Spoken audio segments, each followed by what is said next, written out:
Time for some business news now. Stephen Carroll joins us on set. Stephen, starting here in France, where the government is sounding the alarm over the economy once again. What's the latest? We're looking now ahead to the situation for next year. There are more clouds on the horizon for the French economy, as facing really most economies around the world at this stage. The French Finance Ministry says that the picture for 2021 is not as bright as they had previously hoped.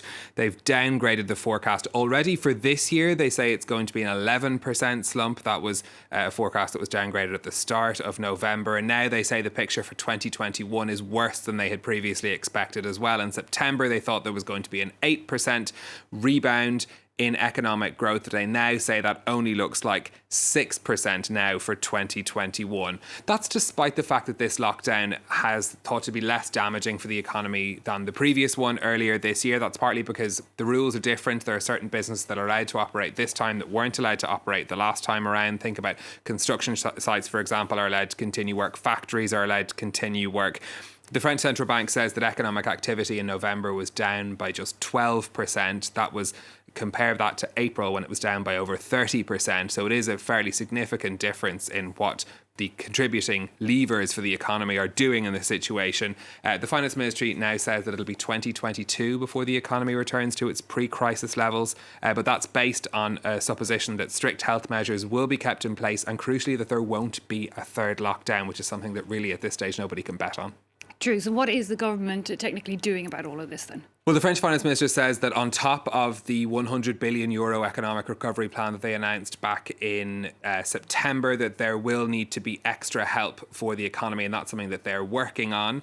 Small businesses that have seen a major slump in their income can already apply for grants of up to €10,000 a month to cover their losses, but the minister says that won't necessarily be enough, particularly for sectors like hotels, restaurants and events companies who have essentially had zero money coming in because of the lockdown measures. Now, the financial newspaper Les Echos has been reporting on the details of what they're discussing at the moment. Nothing, of course, decided yet. They said they're looking at perhaps setting a percentage of lost revenue that would be paid by the government while those businesses are forced to close.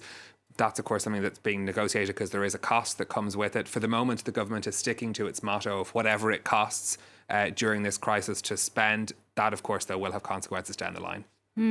Meanwhile, Stephen, the latest list of the world's most expensive cities to live in has been published, and coronavirus has shaken up the top of the list a little bit. That's right. So Paris, Zurich and Hong Kong are now tied for the top spot on the list of the Economist Intelligence Unit's most expensive cities to live in. It compares the prices of 138 products in more than 130 cities around the world. The ranking often used by companies to negotiate compensation for staff if they're moving them around the world. A lot less of that happening as well in 2020, it has to be said. So Singapore and Osaka, which were joint top on the list, have now slipped down to 4th and joint 5th.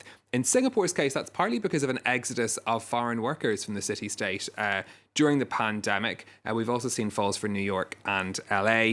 They're down to 7th and 9th. Now, currency changes are also impacting this ranking because it's calculated versus the US dollar, and what we've seen over the recent months is the US dollar has gotten weaker and the euro and some Asian currencies have gotten stronger as a result. So that's also impacting changes. The EIU says that while prices for many staple goods remained flat this year on average, the biggest falls in prices were seen in clothing because people are delaying wardrobe changes is how they put it, but not leaving the house is how I put it.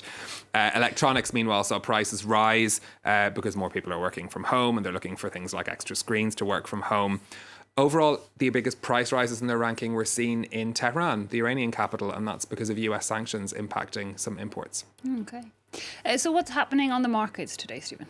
Well, the euphoria that we'd seen in the markets earlier this week over the vaccine appears to have worn off. The Nikkei in Tokyo down over 1% today. That's after a sharp rise of cases and coronavirus being seen there. Small gains across Shanghai, Hong Kong and on the Kospi and Seoul. Investors looking at two contrasting pictures for the global economy in the United States. The latest figures on retail sales, disappointing, just showing small growth in October. Of course, still no stimulus plan in sight in the United States either. That's something we know the markets are very excited about.